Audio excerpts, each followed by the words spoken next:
if you are like me and you clicked on this video, that means that you may be interested in our oceans. But did you know that there's some weird, disturbing things about our ocean that you may have never really thought of? So, this is part 2 of our Ocean Mysteries Iceberg.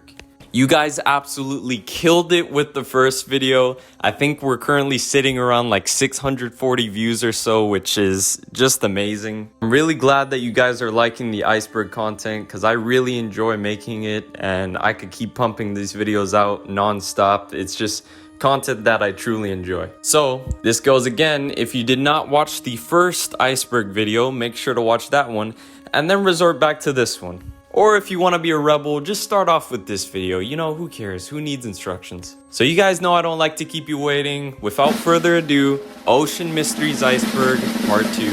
Let's get to it. Yonaguni Monument. Now, the Yonaguni Monument, also known as the Yonaguni Submarine Ruins, is a submerged rock formation off the coast of Yonaguni, Japan.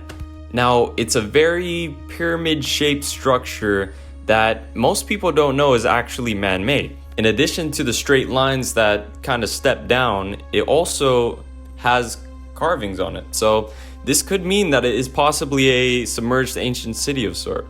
And I like to think of this monument as a testament to time, just the sheer age of it that you can see.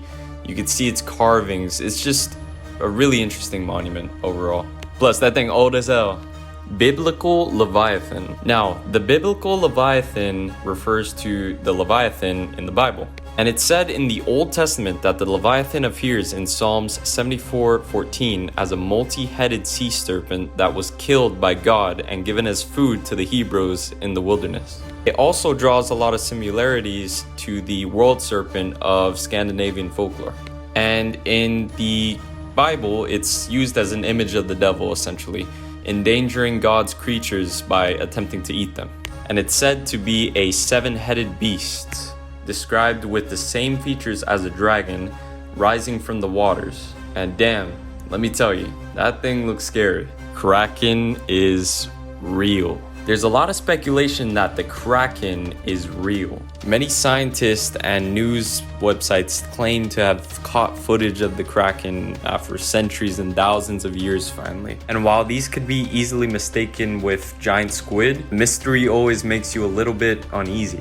I mean, the Kraken's supposedly 55 feet long. That is insane.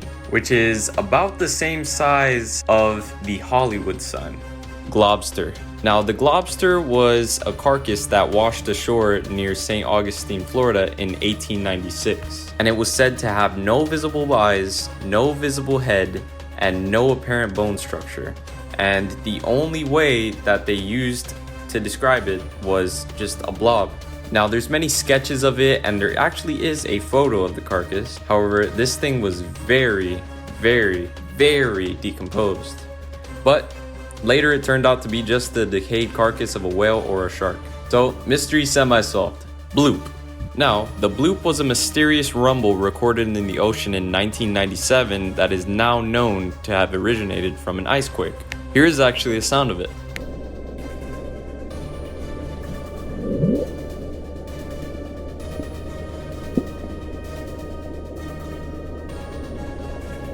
So scientists were super eager to discover this sound's origin. There were so many theories like, was the bloop from a secret underwater military exercise, ship engine, fishing boat, giant squid, whale, or an unknown sea creature? Nope, it literally just turned out to be an ice quake, which was essentially just an iceberg cracking and breaking away from the Antarctic glacier.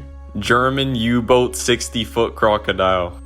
So, the SM-U-28 was a Type U-27 U-boat that served in the First World War. It was commissioned into the Imperial German Navy on 26th of June, 1914. And on July 30, 1915, the U-28 sank a British steamer, the Iberian, according to Commander von Forstner's account of the incident. sorry if I butchered that name, and the wreckage remained underwater for about 25 seconds until a giant explosion sent some of the debris flying up. And it was said, along with the debris, that a creature described as a gigantic aquatic animal resembling a crocodile-like appearance quickly then just disappeared from sight. It was said that it was about 80 feet, and they all agreed that it resembled an aquatic crocodile of sort, with 4 limbs, webbed feet, a long pointed tail, and a head that had a tapered point. And they were actually not able to take a photograph of it because it got out of sight after 10 or 15 seconds. Now there's many speculations that think that it could have been a mosasaur, but it's unknown whether they actually survived the extinction event which wiped out the dinosaurs. So whatever the truth is, it's likely that we'll never really know the creature's real origin, unfortunately. Sargasso Sea's carnivore seaweed. Now, according to old lore, a carnivore seaweed in the Sargasso Sea was responsible for the disappearance of several crews in the 1800s. There was actually a ship in the 1840s that sailed through the Sargasso Sea and was later discovered with sails but no crew members on board. That's why it's believed that the seaweed actually ate the crew of the ship. However, there's no evidence of that. What most likely happened was that the men actually found that the seaweed was so dense that it was difficult to get their ships through. And so researchers suspect that the men were simply unable to break through this dense cover and simply drowned. Vertical migration. So vertical migration is actually a pretty interesting phenomenon. It's a pattern of movement that's used by some organisms. And an example of this is vertically migrating jellyfish move through water, and they essentially kind of just move through the water in search of nutrients and particles across it. And it creates this interesting pattern when scientists track it. So literally billions and billions of animals that are mostly zooplankton just migrate up and down the ocean all over the planet, which causes a lot of movement. Mariana Trench. The Mariana Trench is an oceanic trench located in the western Pacific Ocean. It's a crescent-shaped trench that measures around 2,550 kilometers in length and 69 kilometers in width. And just to put you in perspective, that is 36,201 feet down into the bottom of the ocean. That's basically 7 miles, which means if Mount Everest was dropped into the Mariana Trench, its peak would still be more than a mile underwater. So this is a pretty deep trench. You don't want to go messing around that area. So far it's known that only 2 people have descended to the planet's deepest point in the Challenger Deep. Underground ocean. So it's been said that scientists actually discovered water deep within Earth. It's suggested that a reservoir of water is hidden inside the Earth's mantle more than 400 miles below the surface. And the way they discovered this is with a piece of synthesized ringwoodnite, which is a blue mineral that may contain oceans worth of water from the Earth's mantle. The forbidden water. Someone should drink it.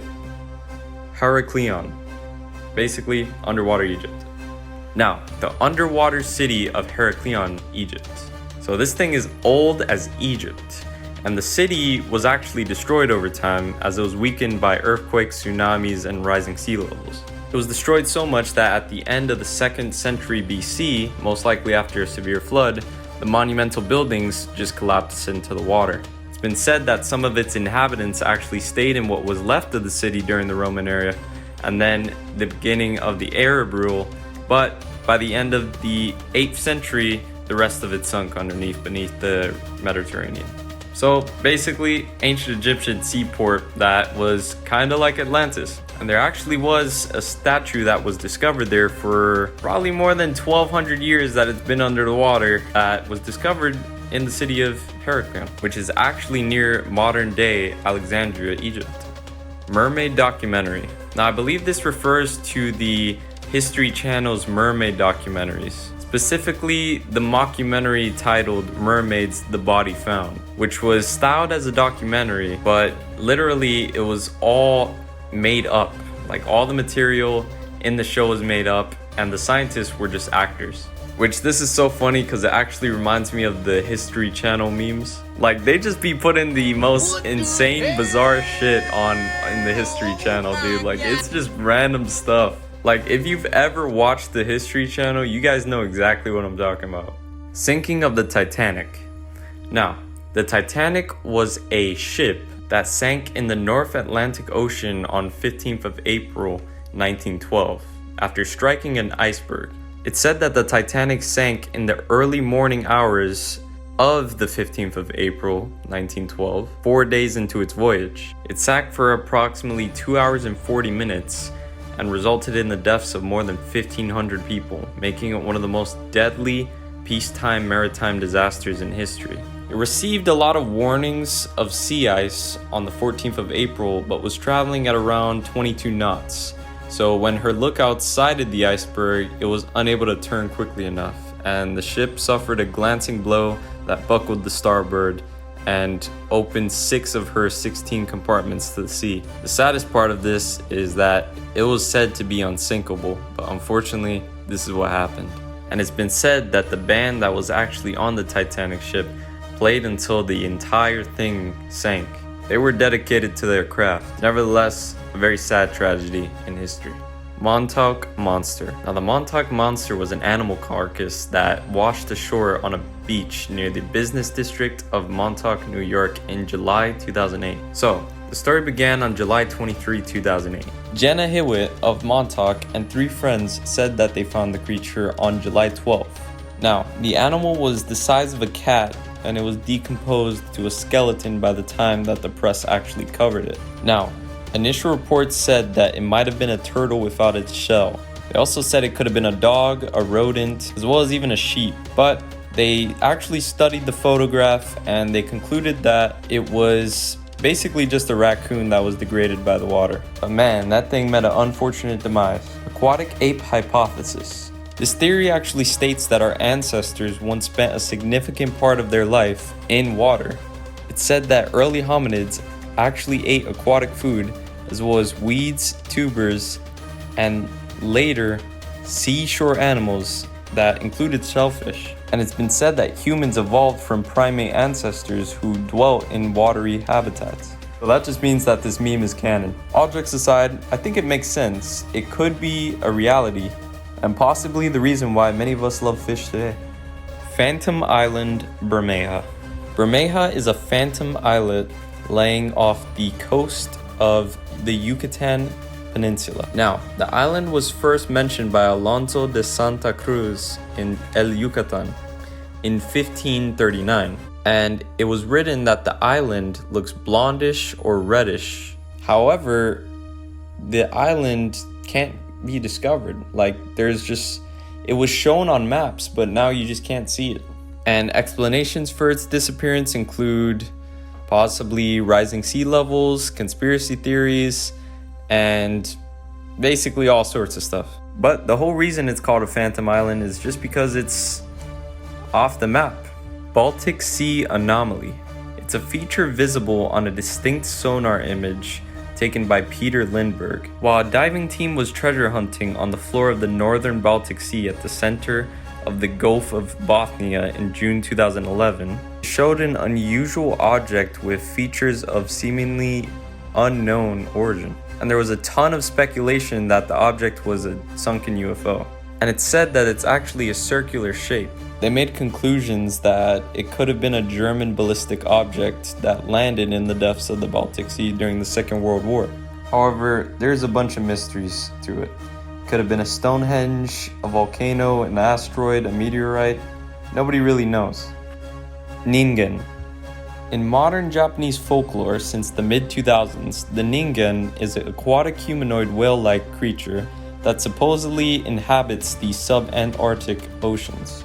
And it was invented by Japanese internet users. And the legend began around 2002 on a forum post on the Japanese forum website 2channel, which claims that members of a whale research ship witnessed the creature as it surfaced near their ship off the Antarctic coast. Initially thinking that it was a submarine, the crew went to take a closer look, but the submarine vanished into the waves. And it's been said that in 2005, Google Earth actually captured what many people supposed to be a Ningan near the Southern Ocean. And it's usually described as a whale-like creature that has similarities to humans, at least anatomically speaking, I mean, the creature has a face, and in some stories, it's said to have extremely large limbs or hands. And it's said to be pale blue. The creature has a large slit-like mouth and either small or large gaping eyes. Thing looks freaky though.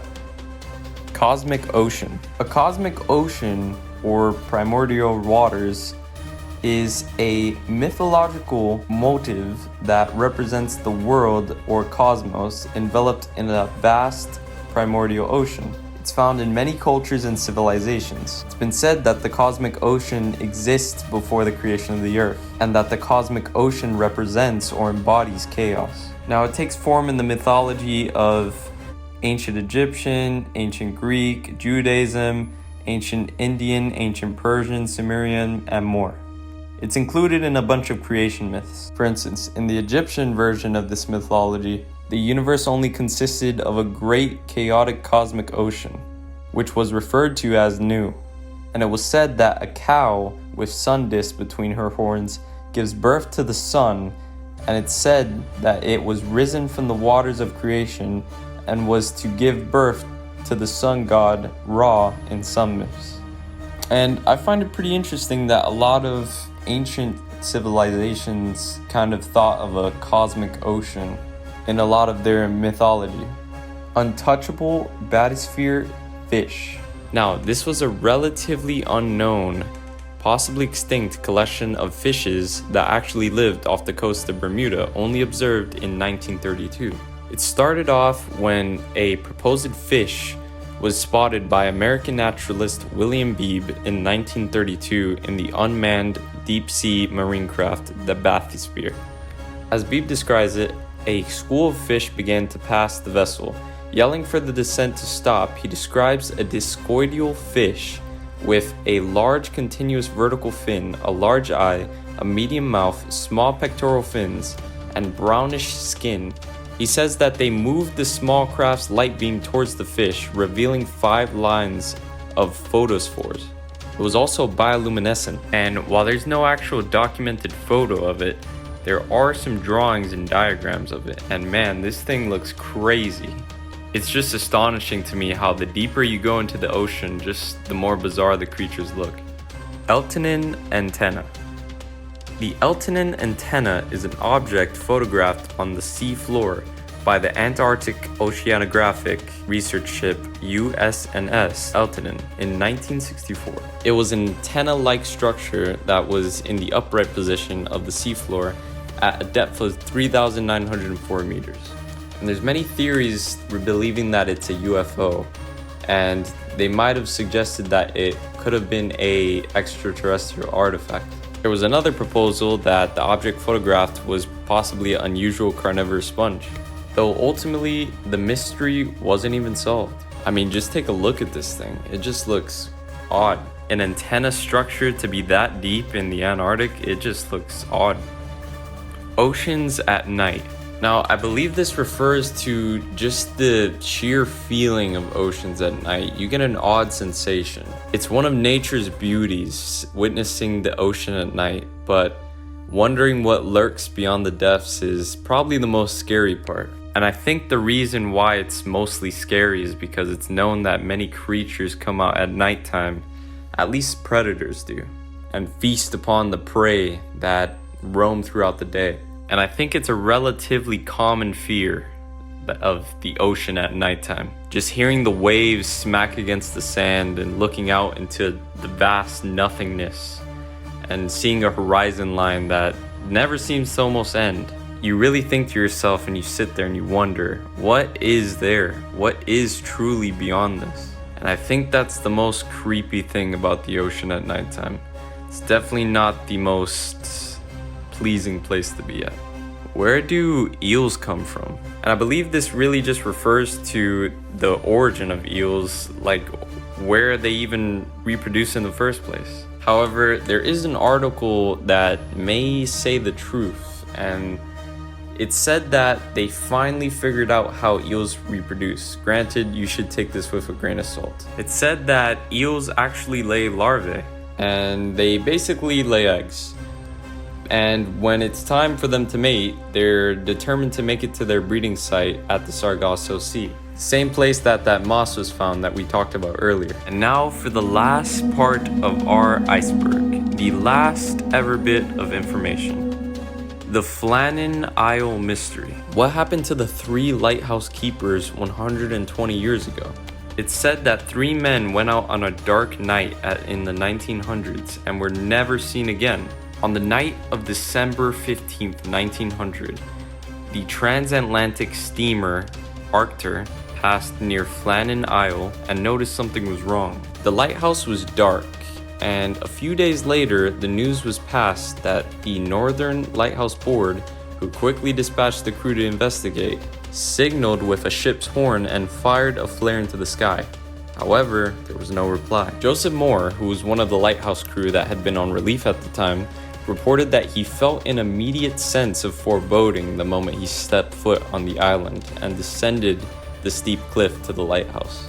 When he arrived, he discovered the lighthouse door was unlocked and 2 of the 3 oilskin coats that hung in the entryway were missing. And in the kitchen area, he found half-eaten food and an overturned chair that suggested someone had left in a hurry. Moore's search found nothing else in the lighthouse, so he returned to inform the captain, who ordered an immediate search of the rest of the island.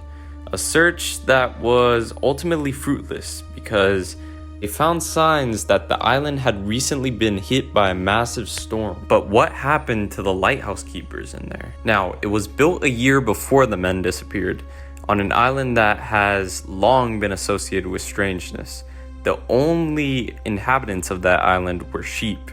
But even the sheep refused to stay on the island after dark, as they feared the various ghosts and phantasms that lurked down there. But there's more. They actually found a reported logbook that supposedly contained haunting and bizarre entries that were made between December 12th and 15th of 1900. In the entries, the crew reported a storm that was beyond anything they've ever witnessed. And then the next entry explained that all 3 men had started praying to God for help despite being in a safe and secure lighthouse. The final entry of the note then said that the storm had ended and that God is over all, a phrase that has baffled many since. So who really truly knows what happened on the Flannon Isle? This is a mystery that has yet to be unsolved, like many of the mysteries that we uncovered on this iceberg. And with that, we have finished our Ocean Mysteries Iceberg series. This is the 3rd iceberg explained that I have finished now, and I got to say, the 3rd time really is a charm. You guys never fail to make me smile with all the positive comments, encouraging me to keep going forward. I must say, it's very nice to have a community of people who actually watch my content. I've never really had anything like this, so it's really good to finally communicate with an audience, because I feel like the past year or so, my videos they've been watched, but they haven't really been a community of people who can chat with each other in the comments, of people who have ideas together. Like, a community is ultimately what I wanted with this, and is still the goal of the channel. I want to develop a community of people who are interested and fascinated in all sorts of subjects. And even though I was mainly a gym channel, I'm fascinated by so many topics that if you like the gym, you're gonna get some of that content. If you like icebergs, you will get some of that content, and that's essentially what I'm going for. So if you want to be a part of the journey, please do make sure to subscribe, hit the like button, put on the notification bell, because sometimes YouTube doesn't always recommend you guys my videos. And with that, I will see you guys on the next video. Take it easy, guys, and as always, thank you for watching.